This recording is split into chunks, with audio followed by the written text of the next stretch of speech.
We're talking with Mr. Peter Fantacone, who served during World War II with the U.S. Navy, and specifically for today's conversation aboard the LCI, that's Landing Craft Infantry, number 492, from May 1944 until July 1944, and participated in the D-Day landings in France on June 6, 1944. Peter, thank you for talking with us today. Mhm. Let's start off the conversation. How Okay. did you get involved with the Navy during World War II? Well, I guess I was going to high school, and well, even before that, I just went. Well, the war began, and I just wanted to join the Navy. If you ever tasted something so bad, you wanted something so bad you could taste it. I wanted to join the Navy, When did you and graduate high school, by I the way? graduated in 1943, and 1943, and I enlisted in June 1943, right after high school. I was 17 years old, Relieve the watch. and On deck, section 3. Relieve the watch. I was 17 years old, and I joined the Navy, and uh, and I wore glasses, and the Navy's pretty strict on eyesight, and all through my period of wanting to join the Navy so bad, always wondering whether I would be able to pass, my eyes would pass, which I did, and still remember that day when I was, in fact, I was still at my room, or was sleeping, and the mail came, and my mother came into the room and said, "You were accepted," and I remember still jumping up in the bed at that particular time. Why the Navy? Why not the Marines, the Army? I don't know. Just I guess the Navy more or less appealed to me more. Or just the Navy itself. The And ship, everything else. do you recall the attitude of your friends who were 17, 18 years old at the time towards the war situation? Well, at that time we were in the midst of the war, and everybody's attitude was, you're probably going to get drafted or whatever, and nobody was not going to go. Everybody was going. We didn't have too many conscientious objectors or anything like that. And if you were called and you went down, the draft board called you or whatever, and you went down, and friends, they were all ready to go. I enlisted. I didn't wait to be drafted. Like I said, I enlisted 17, and I probably wouldn't be drafted maybe till about a year later. Where were But you living at the time, pardon? Peter? Where were you living at the time? Yeah, I lived in the Manayunk section of Philadelphia, Manayunk, and in Philadelphia really, and the recruiting station was in downtown Philadelphia, and so when I was accepted, both your parents had to sign because you're 17 years old. My mother wouldn't sign, so my father basically said, he signed. So he didn't make too many points for my mother, but I got into the Navy. So your mother didn't want you to go into the Navy. No, Why no. is that? Well, she didn't want me to go into the service, not the Navy. Well, just like any other mother, if you don't have to go, don't go. She was a protective mother, and but once I was in there, like all the other parents during that time, they were proud to have their sons in the service. They had their stars up at the window, and how many? One of our neighbors had about 7 sons. I think they had 7 stars, 7 blue stars up on hanging in the window. And the neighbors, it was a different period at that time. People were patriotic. I remember when I left that day, and neighbors had anchors away playing on their, I don't know what they had, patrols or whatever it had those days back in the 1940s, but playing that, and all the neighbors, all see you go, and different attitude than today. And the parents, they were real proud to have their sons in there. They were afraid, of course, that they would be killed and things like that. And funny thing about that situation, I guess, not jumping ahead, but during the invasion of Normandy, or during the LCI 492, as I mentioned, and lo and behold, the Philadelphia Inquirer, in their Sunday supplement, had a big picture of the LCI 492 sailing across the page. So my sister said, "Don't let my mother see that. Get that out of here." So she saw it, and my father said, "Oh, a lot of ships named 492." And but basically it was the 492. And my sister always said, "You're still causing trouble when you weren't even home." So, but to get back, I forget where we were in the beginning of our story. But I went into the Navy. And then once you join, where do you go for recruit training? And describe it a little bit Sure. briefly for us. Yeah. No problem. Yeah, I went up to Sampson, New York. That's where one of the big naval training centers. I think the other one was down in Chicago, Great Lakes, and Bainbridge had not yet been built. And went up to Naval Training Station up in Sampson, New York, up on Lake Seneca, a real cold region.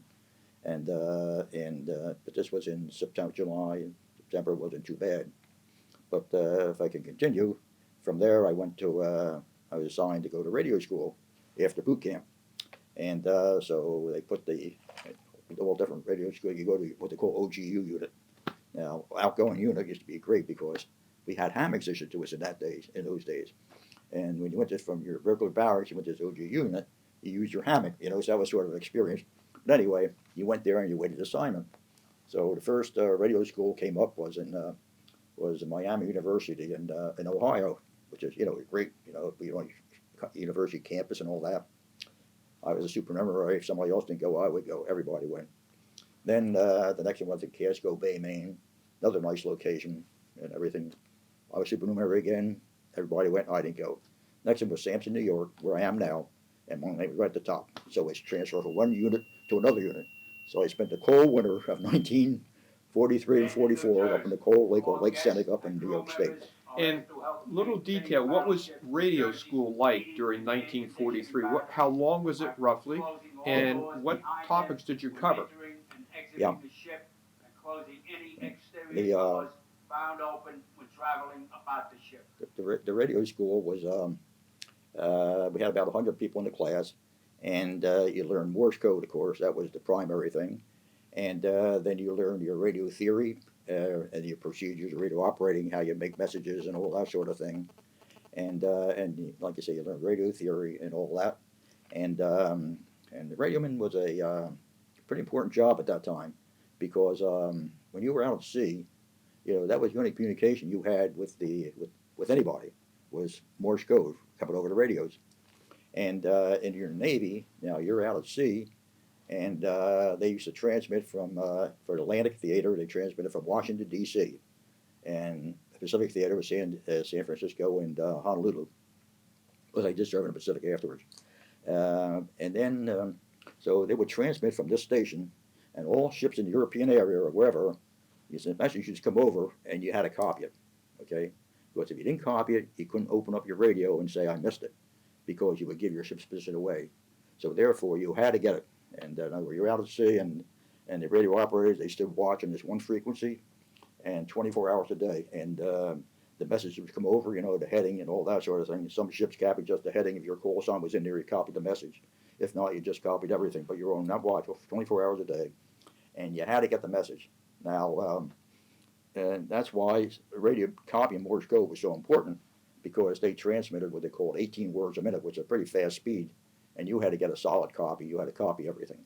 And so we learned how to copy through static and anything like that. And so like I say, it was a pretty important job, and that's where you were just an island out in the ocean without the radio. You had no communication. Now, we don't use the Morse code anymore, I don't think, in the military. They've dropped it Yep. In training because they have all types of different communication formats today. Mm-hmm. Was it hard to learn the Morse code? I had to learn it as a Boy Scout. Mm-hmm. And I'll tell you, it's well, I like radio. Okay, number one, I like what I was doing, and that meant a lot. And but I understood the Morse code. I caught on to it pretty good, pretty fast, and we just learned it. Just like you're talking to me, I can just put it in my head and know what you're saying. You got to so much and so often. But there were people who just could not get Morse code. Just like very educated people, they just weren't equipped to get Morse code. So you had like that barrier there. So some guys just washed out. They just couldn't get it. And but Morse code very interesting, and I used it in ham when I became a ham radio operator afterwards. And but it's very interesting. And out of radio school, I guess there were 100 of us that were in radio school, and 3 of us got a radioman third class petty officer's rate, and I was one of them. It just showed not only better than anybody, but I really enjoyed what I was doing, and I really started. now, you're also a member of the radio club here aboard the battleship New Yes. Jersey, Mhm. besides Yeah. being a docent. And talk to us a little bit about the radio club. Well, I'm not really that active. Yeah, I'm really not that active in the radio club. I do belong to it, and I know Dave and the fellows, and I do get all their email and communication and everything. And one thing I say about them, they really do a great job. I mean, practically all the electrical. If you read the letters that they write their work parties, they're going on different ships at the Navy or picking up equipment, putting it here. They're fixing all kind of electronic equipment on the ship, and they're really a great bunch of guys, and they really should be. They are deserving of the praise that they get. Peter, the messages that you got on board the ship, besides being in Morse code, they were encoded as well, right? Yeah, they were all. Most of your messages came across what they call 5-letter coded groups, 5 letters in a group, and then you would take those, we'd copy it down. We had a typewriter, so you typed it down, gave it to the communication officer, and we learned to do some of the breakdown, some of the encoding equipment. We didn't learn all of it. Give it to him, and he put it on. They had a slide board, would do it, and each day you had a different thing it would use, and they would break that code down, and the message would come out. Now, I in the service I worked on cryptography a bit, Okay. and I know if you in that 5-letter code group, if one letter was off, say if it's A, B, D, E, Yeah. and the E became an F, it would throw off the entire message based on the coding machines they were using. Was that correct at the time? That's right. Yeah. Yeah. You had to, like I say, you had to copy 100%. And, To your knowledge, did the Germans or Japanese ever break our naval code? no, I don't think they did. We broke their code, but they didn't break ours. But one thing you mentioned about the Germans during the invasion of Normandy, there's a type of you have your Morse code coming over and they have a certain kind of what they call jamming. In other words, like the Germans will find you transmitting yourself or your message is coming over on, and they put like a bagpipe right on your frequency. So they used to call it bagpipe jamming, and they bagpipe you, and you couldn't copy your messages. So they used to jam that they made your registering. So we used to switch to another frequency before they got there. And sometimes they'd be sending like and they add a dit or a da to the dash. But they usually do that because their transmitter was usually a different tone than the one you're copying. But they used to try and jam it that way. Did you ever listen to any German communications that you might have picked up or were listening in on? No. Never did. Peter, who did the decrypting of the incoming Usually message? the communication officer. The communication officer on watch did that. We did some of it. We did some of the, I don't know what you call it, sort of the simple type decoding. We did that. But with the machine, they did that. Now, you had to have, to be encrypt or decrypt, you had to have normally, when I was in top secret cryptographic clearance, and that would be the officer with that. Had that. What level clearance did you have, if any, at the time? Do you recall? What did we do? What level clearance did you have? Secret, top secret? I don't think we had clearances in those days. If it was in your job, you did it. You just did it. All right. Yeah. Mm-hmm. Let's go forward now. After you're finished with your communication school training, where do you go next? After I got done radio school up in Sampson, New York, I went down to Newton Heights, Connecticut, which was just apparently a big mansion right on the bay there, and it was a place where the cooks and bakers were learning their trade, how to cook and bake and everything at this place. And we went down there as radio men, and our job was that we were going to put radio operators on merchant ships. So we were going to learn the merchant marine, commercial procedures and all, and then go on merchant ships. And so that's where we went right after. We went there for about 6 weeks. No, about maybe a month or so, then they pull us out of there. North Atlantic wind down here in Camden, New Jersey gets to you. It's a cold day out today. It's in the 20s, and the ship is cold. Just so we didn't lose anything, as I had to replace the battery, describe for us going across the channel and your Radio Shack again. What was it like? Okay, I guess but when we left England, say before we left England, there was announced there would be a Catholic mass on the deck, on the dock. Okay, and at that particular mass, I think every soldier and sailor from those ships were on the dock. The dock was overflowing, and the ships were tied up next to the dock, 3 abreast, and everybody was there to hang off the ships and everything. And the priest was saying mass and everything, and he gave general absolution. And then we got back on the ships, and then we pulled out about 5:30. And what I remember about it was rough, and we're taking spray over the bow. And we went past Portland Bill, which is a piece of land that sticks out. And we passed that. We got out into the actual channel, out to sea. And I looked around. All I could see was ships. There were landing craft. There were all kinds of ships, all heading for France. It was phenomenal. See all these ships. So we ended up in a column of 3, and the LCI 492. We were leading. In fact, we were the headquarters ship for our flotilla, and we headed for France. And I remember it was rough, and one thing, my stomach didn't feel the greatest. First time I really been out on a ship, really bouncing around. and a lot of people were seasick. And I remember the smell of diesel fumes. That smell of it, because once had a finger just coming forward, and you smelled that. And so we sailed, like I say, all night, and we got off the coast there, and then I guess about about 5:30, the battleships and everything start to open up on all the warships open up on. We landed, by the way, on Omaha Beach. There's about 5 beaches. Omaha and Utah on the western end, they were the American beaches.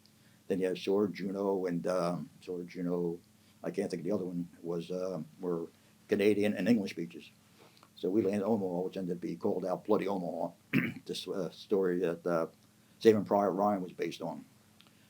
So we went to Omaha. Well, the ships were firing, like say, they were firing away, and everybody expected be a pretty soft landing. And now the people, the first wave, of course, they went in with your like VPs. We went in a little bit later, not too much later. First wave was what type of ship? LCVPs. Landing craft Yeah, vehicle personnel, yeah, 36 foot they long boat. they were usually the first wave. They came off the bigger ships, and then we went in. I think that LCIs went in like about maybe 10 o'clock. But on Omaha Beach, it didn't make went in at 6 o'clock in the morning or 12 o'clock in the afternoon. It was so bad. So they went in, and there's a lot of stories. You think they would unload like about, and I did all this after research and everything, but these LTVPs, I think they were like about 4 miles out, and there's rough sea and everything, and they had to fight their way in there. And then when they hit the beach, it was really tough. And they landed at low tide, and because we landed low tide, so that all the obstacles will be visible that the Germans put there. And they landed at low tide, but the bad thing about that was that all your wounded and everything would be, just washed up by the tide, be floating around. And we saw some of that. So it was pretty bad. I didn't visualize it all. I was not below deck, but I wasn't too visible to see what happened. I remember a lot of smoke and everything on the beach when we landed.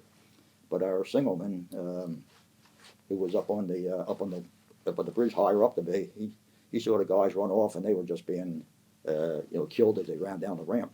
And so it was pretty bad. And how far off the beach was your ship at this point when the LCVPs are landing?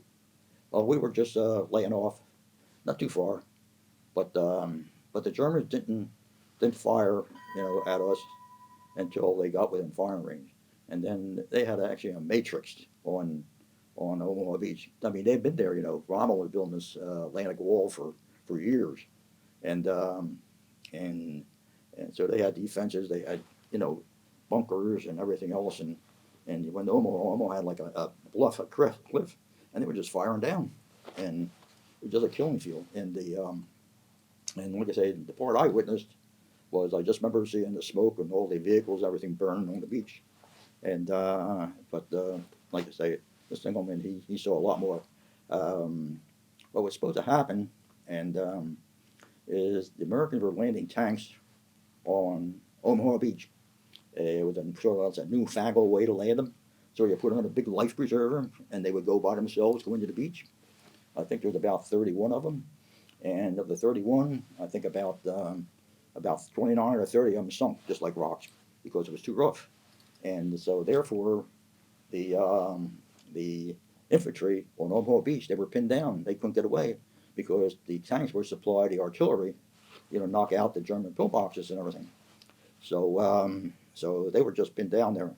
And not until a couple of Navy and Coast Guard destroyers recognized the situation, and they sailed so close into Omaha Beach that they were almost touching bottom as they sailed in, and they firing broadsides at the German positions back and forth.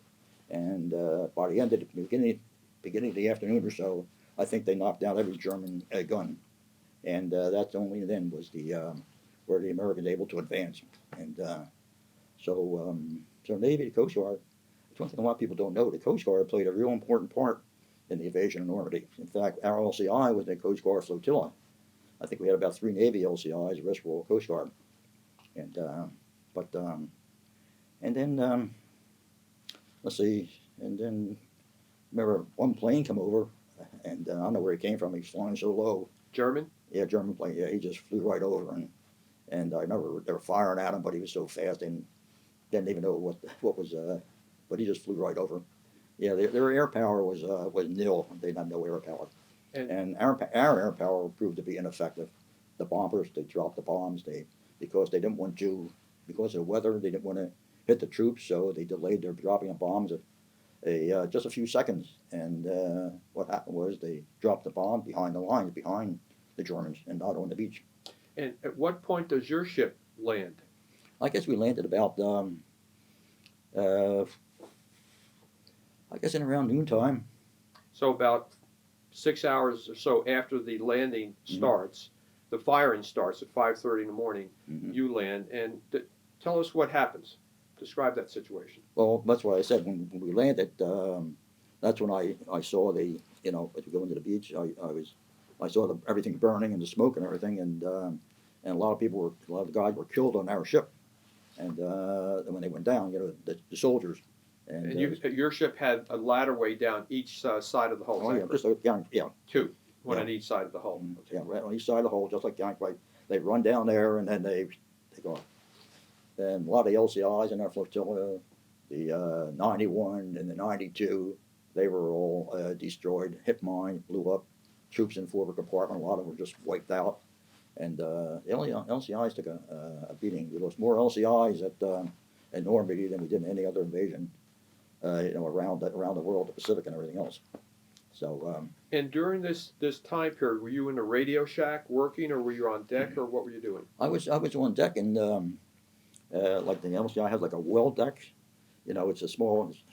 You're up the bow, and you're hidden, and it has like a wall around it. And I was in there, and I was doing voice communications at this time, and with the beach. And listen, I heard all I heard was gold, red, green, blue, or whatever, different code names for the beaches as they were radioing back, and that's how we knew the invasion had started. I don't know what they were talking about, but that was all the information we're getting. And I remember, like, it was the waves were coming over so high that I had a paper pad. The pad was getting wet and everything else. So, but I always had a voice communications, probably with the beach. And when you received these messages, who did you give them? You were supposed to give them to an officer up to the bridge or so, to your command, or Yeah, if anything would come over, like it was. I guess I really didn't have any. They came down and asked me, what was going on, down there, and I guess they had other communications inside the ship also, but I was right up on the top. I think that we were not part of the crew. Like I said, we joined the LCI. We were part of I think we were at the advanced naval base for Omaha Beach, and I think we were supposed to get off that ship and land on Omaha Beach and set up a Navy radio station, which I guess things were so bad that they never really did that, and they kept us on that LCI, and we operated from the LCI. But I'm pretty sure we were supposed to get off that ship. So your ship goes up on the beach, right? Mm-hmm. Yep. Was it getting hit by a lot of German fire? Well, we didn't get hit too much. We were lucky. We didn't hit a mine. We didn't get hit by anything. The soldiers running down the ramp got killed. But our ship was okay. Our quartermaster, he got wounded in the neck. He had a slight wound. That was about the only casualty we took. But the LCIs, the 85, the 86, the 91, the 92, they were all sunk with just battered to hell, So out of how many LCIs went in your flotilla, and how many survived? I think there was about maybe 18 or so. I know the flotilla, when we sailed across the channel, part of the flotilla landed at Utah Beach, and we continued on to Omaha Beach. So I think we were like maybe about 18 LCIs, and I think there were about maybe 4 Navy in the 18, and yeah. So. And so, how many of the ships survived without being destroyed or seriously damaged? As far as you can. I guess out of the 18, let's see, I think they lost about maybe 5. 5 that were lost. And then there were those damaged that managed to get off and everything. Now, when an LCI lands, you have some guns on it, some 20 millimeter, Yeah, 20 50 millimeter. caliber. Were those guns firing at the enemy? I don't know. I don't think so. Yeah, because I don't know. Okay, so you're up in that well deck. You didn't Yeah. really see what's going Yeah, on. yeah. But Deck. I did. It's I guess it's different when you're there. You know, it's you didn't know what's going on, and you know, you just hear a lot of things, and Did can't you put know two and where two. you were in France at that time? Pardon? At the time of the landing, did you know where you were in France? No. Mm. No, I didn't even know I was part of history. So they The just only in reason I effect, was there is because I was assigned to the ship. sure, they just in effect didn't tell the average enlisted Navy personnel what's happening necessarily. I think when we took off, they told us. In fact, well, Eisenhower read his message, that message, then we knew where we were headed. Yeah, and that was read to all the ships. You know, when they started out, embark upon a great crusade. You know, and it's so. Now, I guess in this great crusade, you're one 18-year-old Navy person at this point. 18, No, it's still 17. still 17. Yeah. Uh, Let's see. do you Yeah, recall at all? No, I think it's 18. 18. Do you recall at all what's going through your mind as you're in this little well deck receiving messages, but you're soaking wet, Mm-hmm. and it seems like there's a big battle out there? What do you recall about your feelings, your reactions at this point? I don't know. I didn't just this you know. It wasn't like all around me, all this noise and everything. It's I guess it didn't have any reaction. I guess a lot of it after it was all over, maybe years after it was all over, like this thing I'm talking about now. I never did anything with this for like I'm 86 now, and I guess I was maybe in my 80s before I start really having to talk about all this stuff and got involved in all this. But so I guess I'm not the guy who dove into the foxhole with things with his head. Well, But the D-Day landings are the not a the safe Navy- place to be, to say the least. Oh yeah, yeah. I mean, we were in danger, no doubt about it. You know. How long was your ship beached there at Omaha Beach? Let's see. Jeez. Not too long. Not too long. A few hours, a day? Nah. No, I imagine just a couple hours at the most. Yeah. Get in and get out. And then once you pull, by the way, describe how an LCI lands on a beach with the anchor and so on like that. Describe that process to us. Okay. Well, it lands on the beach, and it's all flat bottom. I think she only had a draft leg about 4 feet in the front, and in the bow, and so she's very shallow water. And then when you're ready to take off, you have a rear anchor. You throw the rear anchor out, and then you have the winch, and it actually pulls you out. So if you get stuck up there in low tide, then you have to sit there. Sit there until the high tide, 12 Have to hours wait till later. high tide comes in. So some ships did that; they got stuck there, just sat there with the high tide. But that's the way you get off. You have a rear anchor that pulls you off. What happens then after you come off the beach? You're on the beach for 3 or 4 hours, whatever. You come off the beach. What happens next? Well, when we came off the beach, like I say, we were told, I guess, we're going to be the communication ship for Omaha Beach. So we stayed there, and we, with the ships coming in, we had a fellow, tell them where they were going to go into the beach and all that. I remember sailing up to LSTs, which, were way up high above us, and see all the soldiers around the deck, and everything. And well, like the Navy, boy, it's tough in there, everybody, like to needle everybody. Boy, wait till you get in there, it's going to be tough, rather than saying everything's great. But we did that, and then we also. Oh, let me tell you a little something about the LCI and I was on, and the soldiers were on it. Before we left England, okay, and our cook, we only had one cook, and so he said to the captain, he said, all these guys here, he said, they don't have, all they have is their K ration and everything. He said, suppose I cook them up a good breakfast. So he cooked up one of the best breakfasts I ever had, and all them soldiers had a good meal that day before they took over the invasion. So just a little bit of the, camaraderie between the Army and the Navy at that particular time. But getting back to where what we did did that, and we also did a lot of rescue work. And we remember this one day went out, and we heard a destroyer hit him on. British destroyer went out, and we picked up about 4 or 5 survivors in a life raft, and a couple of them were dead. And I remember we took him on board, and let's remember the dead guy. He was laying there, and he had been burnt. All I still remember is just his white teeth showing. Everything else burnt. I remember his white teeth, and his arm was stuck up in the air, so they covered him with a blanket.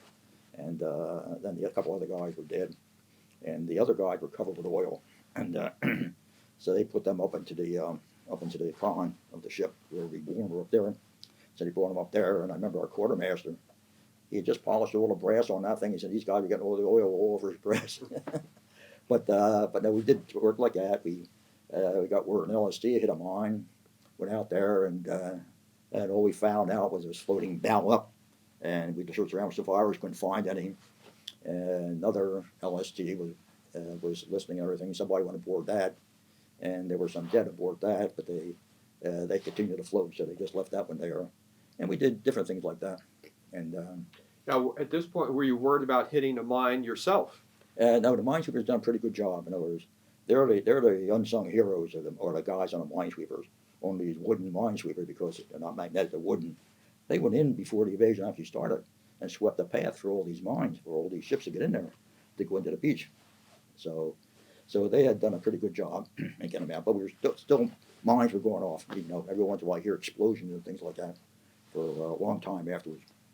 And then one of the biggest things was about 10 days after the invasion, they had one of the worst storms, I think, in 80 years on the English Channel. And that storm did more damage things than the Germans did. And, you know, the artificial harbors they built were wrecked. I mean, we were bouncing around. We were like a submarine. Everything was closed down. All you had was sandwiches. They couldn't cook anything. But we didn't sink. We were bouncing around like a cork.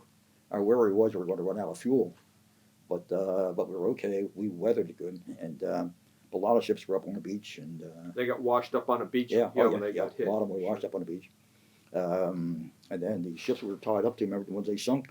We were tied up to them for a while, and then we had to pull away from them because we were just being banged against them to get wrecked that way. So we rode that storm out, and then we did. It was all kind of duty. It was really interesting because we were in evasion from the beginning till everything settled down. Now, you said that your ship served as a communications point for Yep. the invasion. You were sitting in the radio shack, I assume. On how long were your watches, by the way? 8 hours, 4 hours on, or what? Let's see. When you're in battle, it's a little different. Usually, I guess normally you're like about 4 hours on and 8 hours off or something.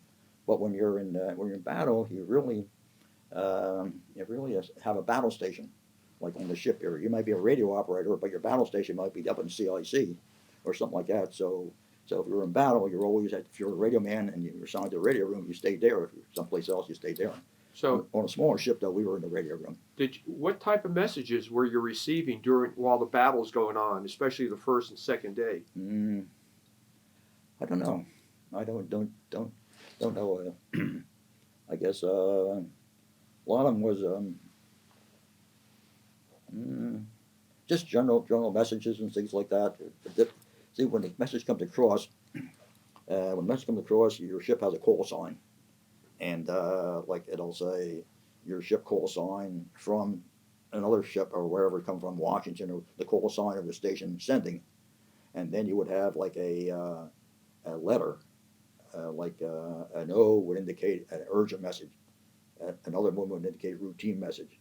So if a O message, that's it. Then they would put the date and time group, which would give the date and the zebra time of date of origination. And and then after that would be the next call sign would be all the ships that would take action for that message. And after that would be a -W, I think. And then the ships after that would be all the ships that had the information for information purposes. And then it would give the number of coded groups, like group 10 or something. Then, there's 10 messages, then BT, and then they would send a message. So that's the way they come across. So every message coming across wouldn't be for you. You see what your call sign is if you're in there, and that would be it. That was all part of the message header. Yeah, that's the procedure I talk about. They taught you in radio school. How to compose messages, what all that meant, and all that sort of thing. By the way, when I was in the Marines during the Vietnam War, it was the same thing. When you receive a message, and then just for info only. Yeah. So you got tons of paper messages in your hand. Maybe 1 out of 20 or 30 might apply to you. That's right. Yeah. But you had to read and understand all that and keep it up in your mind. Yeah. When you're doing that. So how long does your ship stay in the invasion area? Like I said, we stayed there till from June the 5th, June the 6th till around July. And July, around the middle of July, I remember when that was that was the breakthrough at St. Lo. In other words, the Battle of Normandy really took place from June the 6th to about into July sometime when they tried to fight through the hedgerows to break through, to break out. And I remember this one day, all day long, the airplanes kept going over, back and forth, back and forth. And all your Allied airplanes had these black and white stripes on the wings and everything. And they're going back and forth, back and forth. And that was the day that we really broke through at St. Lo and broke out. And then right after that is when we went back to England. And so you go back to England. What happens next? Well, I'm back to England, and then I went to. Oh no, after I went back to England, then I got signed, came back to France, and I went up to we had taken Cherbourg, and we opened up an advanced naval radio station in Cherbourg, France. So you went inland then. Back, huh? You went to Cherbourg and opened up the station ashore then. Ashore, right. Ashore. And then after that, they took Le Havre, and then we went up into Le Havre, opened up the radio station up in Le Havre, and we stayed there for a while. And then after that, I got sent back to England. Then I came back to the States, got my 30-day leave, and in Philadelphia, which was great. And then report down in Philadelphia Navy Yard after I was done. That didn't last too long. That was nice duty. We had like shore patrol duty and things like that. And one interesting thing is all of you people from Philadelphia at that time were standing at the Reading Terminal, 12th and Market. And one of the main things we had was, the train would pull in. A lot of some of the sailors, might get, a little bit inebriated, maybe get off the train. We'll get off the railroad people just call us. We go help the sailors off the train, put them in a wagons and take them down to the Navy Yard. So we're standing there in the corner, and the chief goes by with a jeep. He stopped. He says, "Come on, hop on." He said, "We got a real battle going." So I still remember we hopped in this jeep, about three of us, beside the officer, the chief petty officer, and we went to they call Margie's Stables. It was a nightclub or a tap room or whatever, back around 15th and Market, back in them little streets back there. And it was just like in the movies. Stools were flying around and everything else. And so we just stood outside. Who was fighting who? Huh? Who was fighting who? Oh, I don't know. There were sailors and soldiers and everybody else, I guess. So we just waited till they knocked themselves out, and we took them all out and took them down to the Navy Yard. But anyway, that didn't last too long. Besides guarding German prisoners, too, we did that down the Navy Yard. But then after that, got down to old Liskett's up again, down the Navy Yard, and report to Boston, Mass., pick up the USS Columbus heavy cruiser. And we did that, went up to Boston, and they just built this new cruiser, the Columbus. Really nice ship. And so went up there, and make a long story short. What time was that? What year? This is 45. This is right before the war ended, or right after the war ended. 45, I guess. Yeah, August 45. Anyway, after was it before? I think the war was just being over at that time. In Europe? No, Europe was over. This is Okay. Pacific. Yeah. I came back. I guess I came back to the States. So went over June of 43. I guess I came back about June of 40. June of 44 was over there. I get back around June of 45 back in the States. And so they're on the heavy cruiser, and we just keep talking. Mm-hmm. It's on the heavy cruiser, and Columbus, and we were up in Boston there for a while, and then we pulled out, and we're going down, and being a radio operator, the message comes across, proceed via Guantanamo Bay, then through the Panama Canal to Pearl Harbor, then to Tsingtao, China. We're just pulling out of the harbor to get our orders, right? So the radio man knew right away we're headed to Tsingtao, China. So anyway, we went down to Guantanamo, infamous Guantanamo, nice place, nice overlooking Guantanamo Bay, big naval base, and that's where you went. The ships go for a shakedown, where they fire their guns and do all those rings and all. Then after that they're proven, then they take off. So we went there, did that, and went down through the canal, and canal you really go from west east, the way things turned around, and went through the canal and ended up in Balboa, on the Pacific end, and but going through the canal was interesting. They had a guide aboard. It takes about 8 hours to go through the canal, and so we had this guide aboard, and so I just stayed up on the #2 gun turret, I think, whatever it was, and just all day long, except go down for chow. I didn't have any watch, and learned all about the Panama Canal. It showed the equipment that the Frenchman de Lesseps, was it, that built the canal, and past Gatun Lake, and they go through these here locks where they pick you up and go higher and all that sort of thing. Very, very interesting. And so we ended up in Balboa. They had Liberty there about one day, and then we took off for Hawaii. Ended up in Hawaii around Christmas time, and we're up at Pearl City.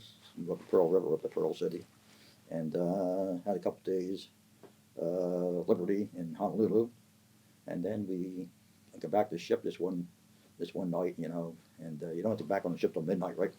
We pull up and boarded all load and supplies on this thing, and so we just waited because everybody had load of supplies, so we just waited till it was our turn to go on. Then we went back on the ship. Then we had work detail though, so keep load and supplies. But anyway, we took off for left Hawaii around Christmas Day, I think, and we crossed the international date line. You know, we missed a day, and we crossed the international date line on New Year's Day. So we didn't have New Year's Day that day. We went from the 1st to the 3rd. I mean, from the 31st to the 2nd. And so we pick it up, of course, going back. But we treat it just like New Year's Day. Now, we have about 5 minutes left. So the ship will get to China? Yeah. But before we get there, very quickly, you said you're guarding German prisoners back at the Philadelphia Yeah. Navy Yard. Mm-hmm. What were they like, and what was the attitude of the Americans towards the German prisoners, as best as you can recall? To me, it was too good. I mean, they had everything they needed, you know, and food and everything, and they were treated real good and everything like that. Maybe it's because I was against the Germans or whatever, but I think they're treated too good. It's my opinion.